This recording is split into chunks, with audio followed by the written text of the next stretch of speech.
Well, hey there, managers and business scholars. Today we're going to talk about how you motivate your employees, how to motivate the workforce. Going to talk to you as managers today.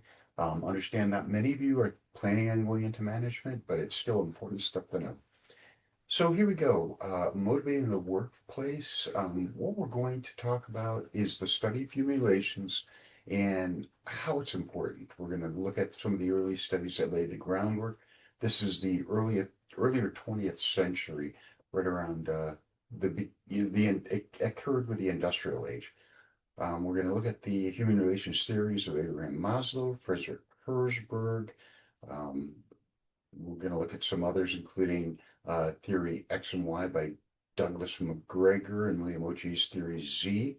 We'll also look at the equity theory, the Victor Vroom's expectancy theory, and then finally the goal setting theory. And we'll talk generally about strategies that you can use to motivate your employees. So human relations is a study of the behavior of individuals and groups when they're in an organization. It was determined early on that people operate differently when they're in groups than they do when they're individuals. Um, so we'll talk about how motivating employees is important to achieve organizational objectives, so I'm pretty sure you're all aware of that. We'll talk about how motivation's an inner drive, and typically the goal is of satisfying a need being the difference between the actual state and the desired state. And that's just a picture of that. You have a need and then a goal-directed behavior, and then the need is satisfied. Then it's superseded by another need, which brings you back into the circuit. Obviously, morale leads to higher productivity and higher returns to the stakeholders, so it's good for businesses and, of course, employee loyalty. Whereas low morale leads to high employee turnover as well as absenteeism. So pretty obvious to everyone the difference between high and low morale and how that impacts the workplace. This is kind of a tricky I mean, it's simple to describe. Intrinsic rewards are words that you do to feel better about yourself. Extrinsic rewards are the benefits you receive from doing something. The trick, though, and you might have to think about this yourself, is when is a reward really intrinsic and when is it really extrinsic? I mean, if you're doing something good for someone else, is that to make you feel good or to make them feel good? Kind of a uh, philosophical question more than anything. A quick table on how to retain good employees should be no big surprise to any of you. You want to make sure that there's ongoing training opportunities, that it's a fun to go to work, that you can talk with your boss and your boss back to you and your coworkers and those who work for you, that communication's free flowing. Many organizations go out of their way to ensure this free flow of communications. For example, you have corporate lunchrooms that encourage everyone to eat lunch together.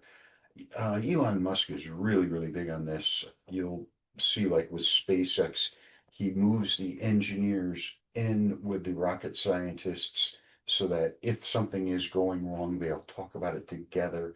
They can come up with solutions together. It's not like, well, you just come up with a design and then we'll build it. No, it's more of a build design, working together kind of thing. Number four there, blend compensations, benefit, and recognition. Of course, you want to make sure that there's a direct relationship between the productivity and the compensation, benefits, and recognition. When it comes to new hires, be sure you look at internal recruiting. It's always good to develop a culture where people can feel like they can move up and then encourage referrals. That is, have your own employees refer others. And that way they have a stake in the game. They want to ensure that these new hires also succeed. Coaching employees, providing feedback and offering mentoring programs, of course. Growth opportunity, that goes back to number one, ongoing training opportunities. So the growth is more about, once again, that upward mobility, able to do more learning opportunities. Okay, support work-life balance. I think this has become more and more important in our society as we have uh, blended workforces, it's really important to ensure that it does not become too onerous to work. That is, that you respect people's boundaries, you allow them time with their families, if you want them to stay with you. And fostering trust, confidence, respect, and high level confidence and high level management. This, yeah, this is always good for everyone to remember. When you're a manager, even an employee, one thing you want to make sure that you do is that you always take the side of upper management if you want your employees to be supportive of you. You don't want to be the type of manager who puts down upper management in an attempt to make yourself look better. That just undermines your own credibility. So that's an important concept as well. Okay, we talked about some of the, yeah, we said earlier that we're going to talk about some of the ways that this all came about. There's a classical theory of motivation which suggested that it was all about the money, that people were there mostly to get the paycheck. Henry Ford made a point of paying his employees very, very well, um, more than they could get anywhere else. In fact, enough so that they could actually buy his products. But um, the job itself is pretty boring. So anyway, that's kind of the classical theory of motivation. Along with this came time motion studies. Frederick Taylor's called the father of management. Frank and Lillian Gilbreth followed up on his work. Uh, Frederick Taylor was in the ore mining business back at the turn of the 20th century, and he came up with the idea that workers, if you wanted to have a good ore miner, you had to have a certain physical build, you had to have a certain length shovel, the ore cart had to be a certain height, and that by only by watching people work, taking close measurements, and then experimenting and getting their input, only in that way could you get the most productive workers. So Frederick Taylor was big on paying your employees high because to be a good ore worker, you had to be relatively short, very stocky, and with muscular arms and legs, so you could dig the ore and put it in the cart. You had to have um, a, a shovel that was a certain ratio of your arm length, and he would constantly talk with the workers to find out ways to make this more and more effective. Lillian and Frank Gilbreth followed up on the same thing. They used cameras to check each motion so that you could minimize the motions that people did to accomplish the same activity. Anyway, this is all called scientific management. Basically looking at things, studying them, uh, continually improving the methods, and that those are called time motion studies and that scientific management. Obviously, these are still in practice today as we try to make employees more and more productive, particularly with tasks that don't require significant uh, intellectual work that are more rote. Obviously, the type of jobs that you can do with robots lend themselves to these time motion studies.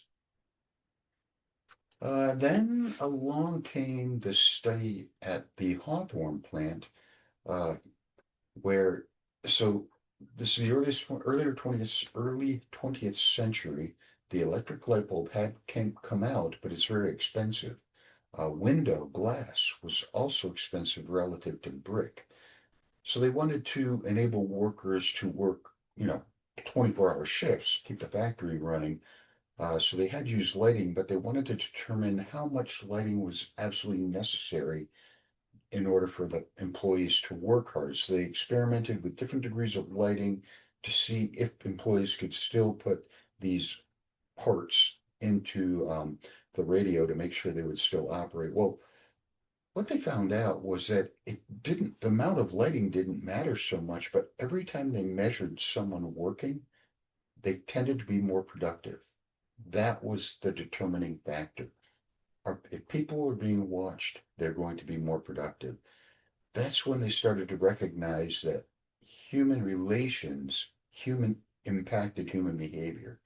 And so this led to all the different management studies that followed. One of these studies was done by a psychologist, Abe Maslow, determined that people are motivated by needs, and the first needs are the most basic, physiological and security. So physiological is like shelter and food, and then security is shelter and food in the future. If you kind of look at it that way.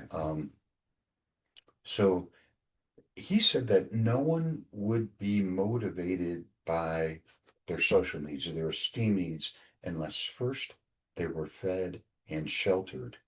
And once they were fed and sheltered, that no longer was a motivator.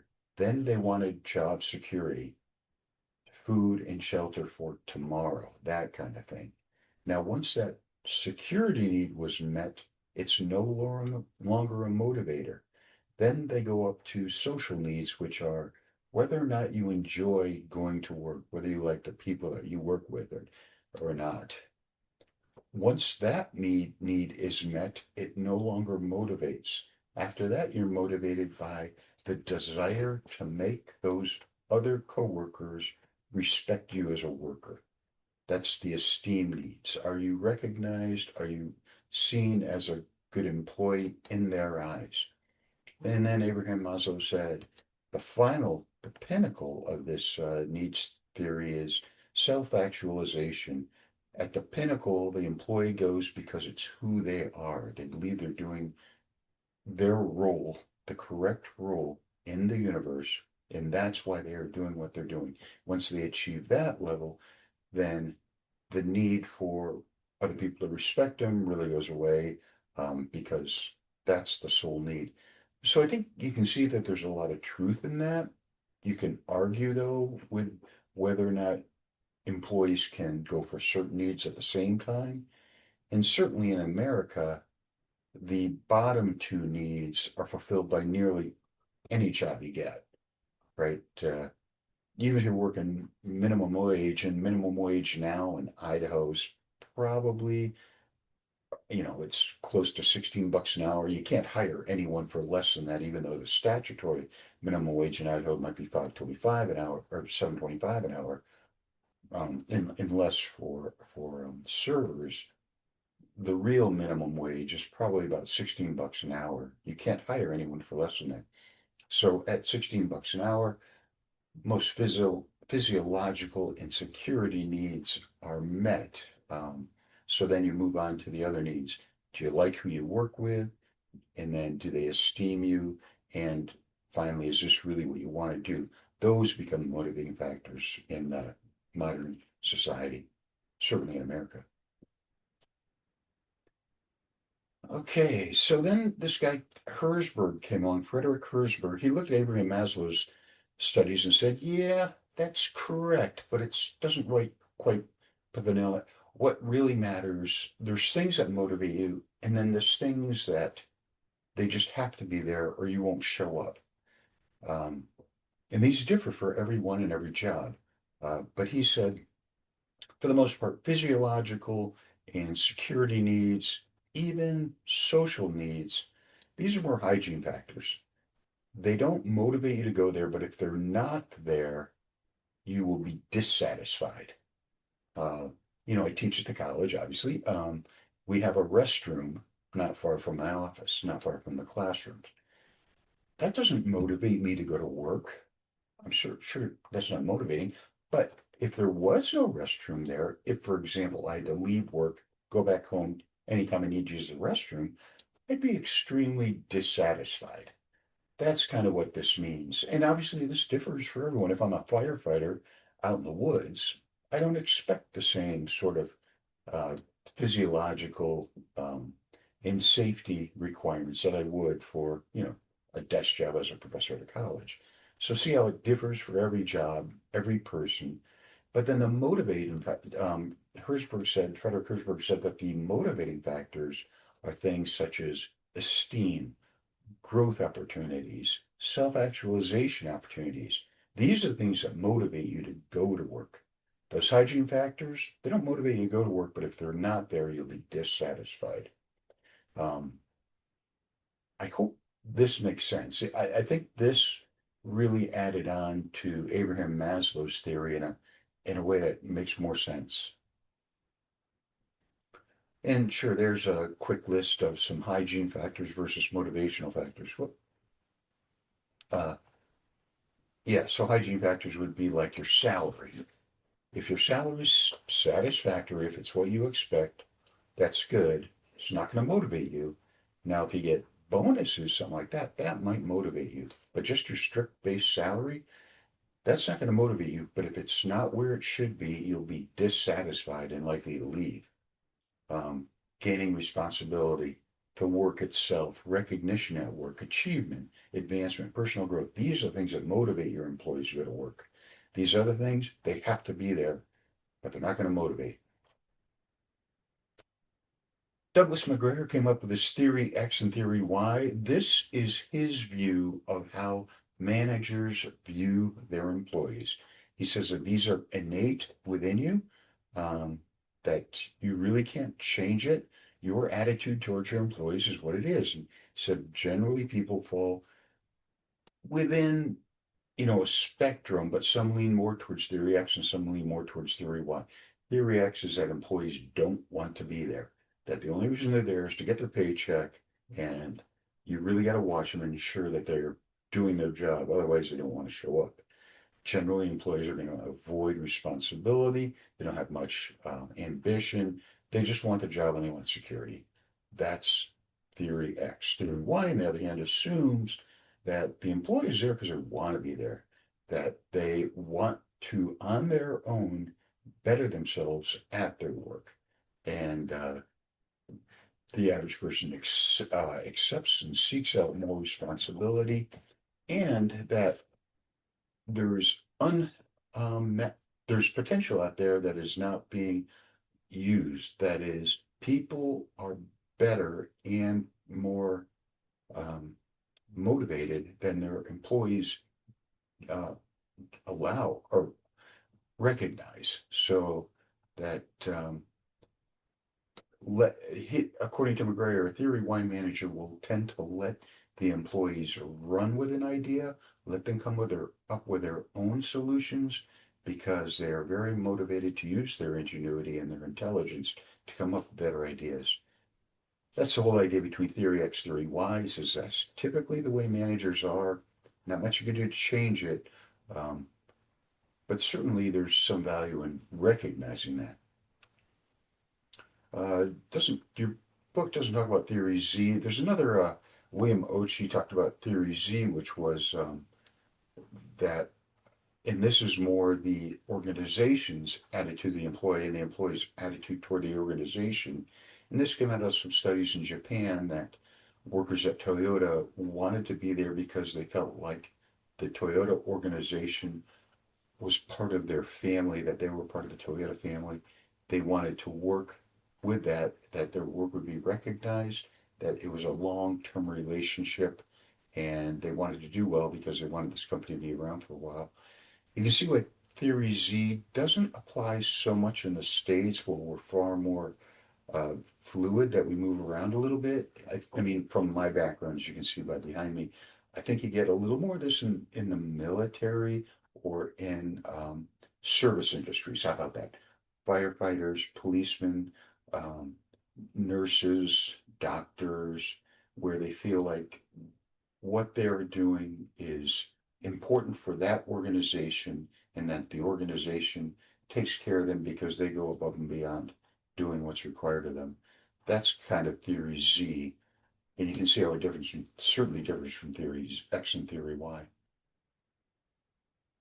Google's one of those companies that says it has a high performing work culture. I'll leave that to you. Uh, Obviously, Google's been around for a while and it does very well. And it studies how team building. So it works hard at that. Oh, here you go. William Ochi. Yes. Trust, intimacy, participative management style, and long-term or lifelong employment. Okay, the equity theory. How can I explain this? How about this? Here's equity theory in a nutshell. Imagine you're an 8-year-old and you have a twin sibling. You come down Christmas morning and you notice your sibling has a bicycle sitting under the Christmas tree. Now, I know you're all great people, but typically your reaction isn't, "Oh, I'm so happy for you, my brother, my sister." Typically the reaction is, "Where's my bicycle?" This is very common. This is just human nature. And you'll see it amongst your employees, and you'll probably see it with yourself as well. That is, we all have a very strong sense of what is fair to us. And this is impacted by what we observe others receiving for the same or the perceived same amount of work. So if you see someone sleeping on the job, slacking off, you know, not really performing well, yet they're still receiving the same paycheck that you are, a common tendency among employees is to lower their productivity until they perceive that they are receiving just compensation, the same compensation that their other employee is getting, if that makes sense. Where this is a challenge for you as a manager is, say you have one employee who's, you know, contracted cancer that had to go to, say, chemo uh, weekly, and you're giving them every Friday off to go to chemo. Now, this is a medical issue, so you are not allowed to talk about it with anyone. That is not, yeah, there's nothing that you, as a manager, are allowed to speak about to other employees. That's their personal business. So then the other employees, of course, are going to ask, why does Jim get to take every Friday off? Well, I have to come and I even have to do more work.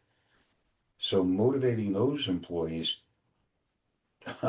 in the light of any of this inequity can be very, very challenging. The only way you can achieve it is if you have the trust of all employees and they just know that you, as a manager, are doing the right thing. And while it might not be obvious to them why Jim is getting every Friday off, they trust you to do the right thing, and that if and that's your reason for it. That's very, very challenging. So equity theory, equity, it's true, it's out there, and you've probably seen it in your own life as well. It's a challenge. Okay, expectancy theory. This is a guy named Victor Vroom came up with this one. Great name, huh? Victor Vroom. Anyway, his idea was that motivation depends on how much a person wants it and their perception of how likely they are to get it. So, say,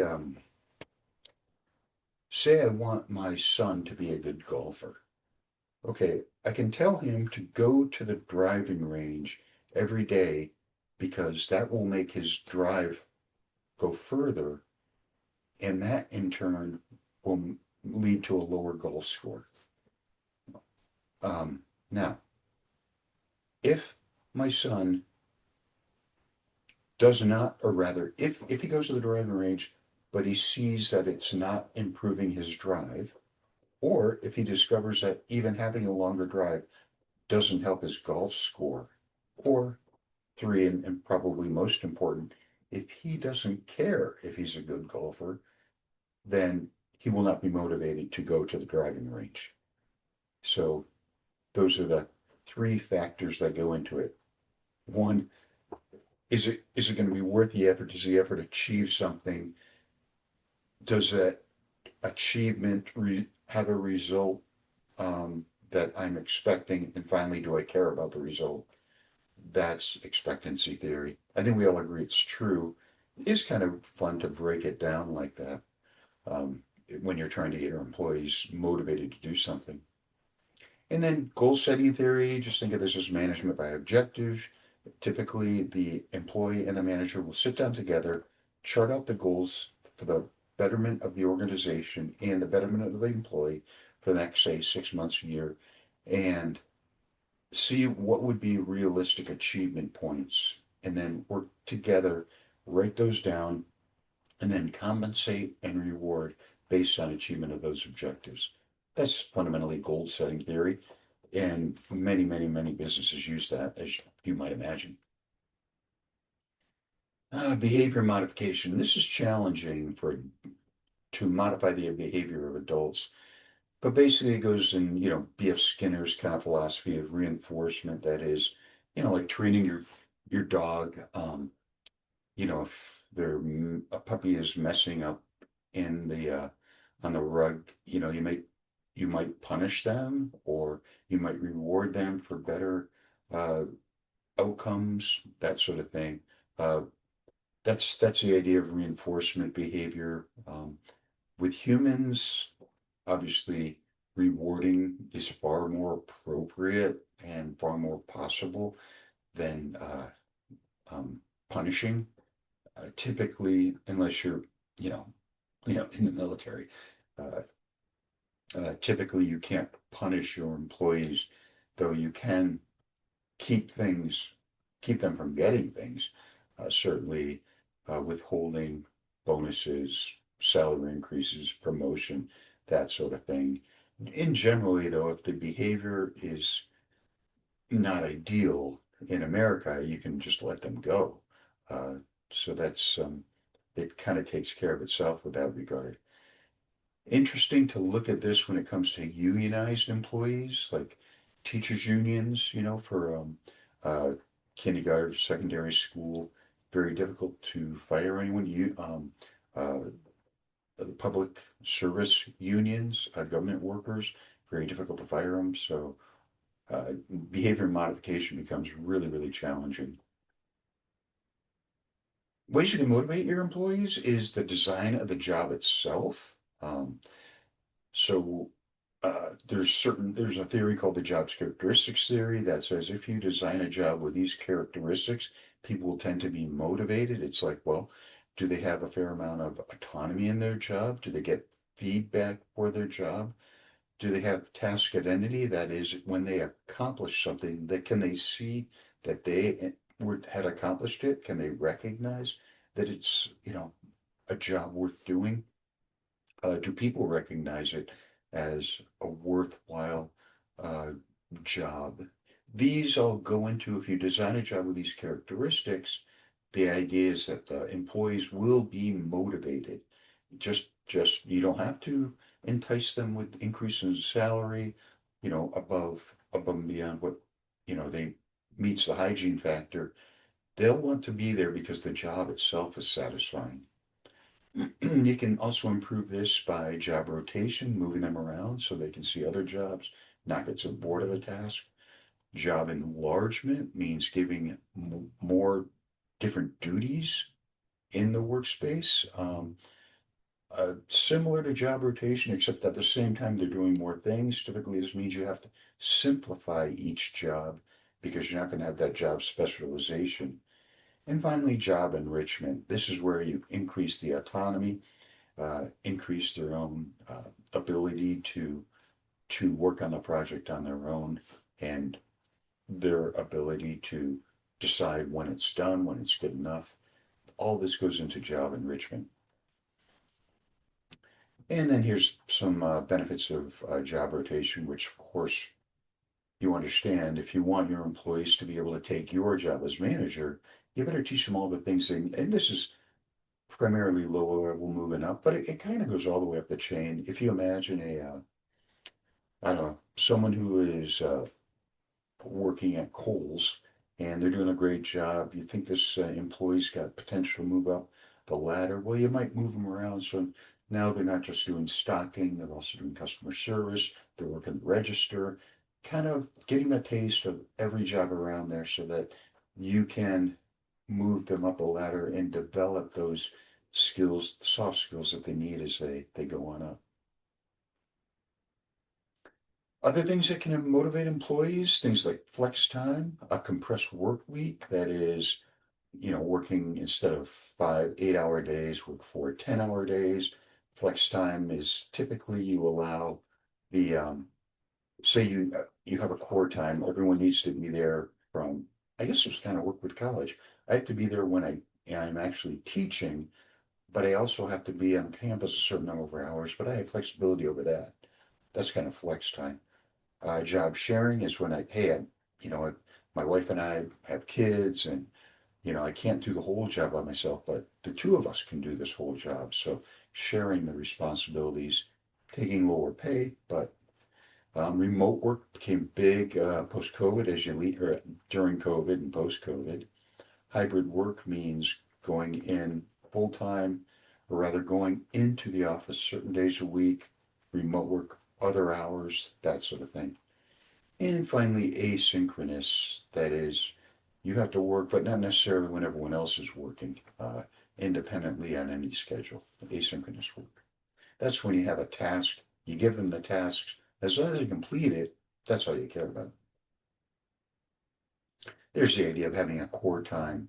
You determine the start and in the start time, and the end time, but you got to be there at 8 hours a day, for example.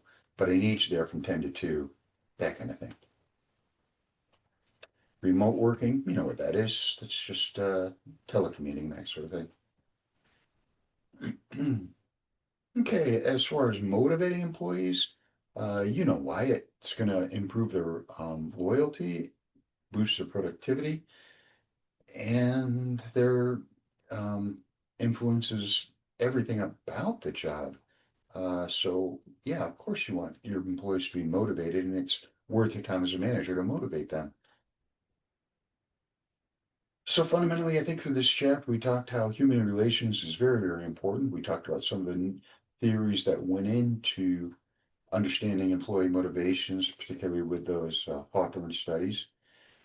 We looked at Frederick Taylor and the Gilbreaths with regard to scientific management, and then we looked at some of the HR theories when it comes to Maslow, Herzberg, Vroom, McGregor's XY Z theory.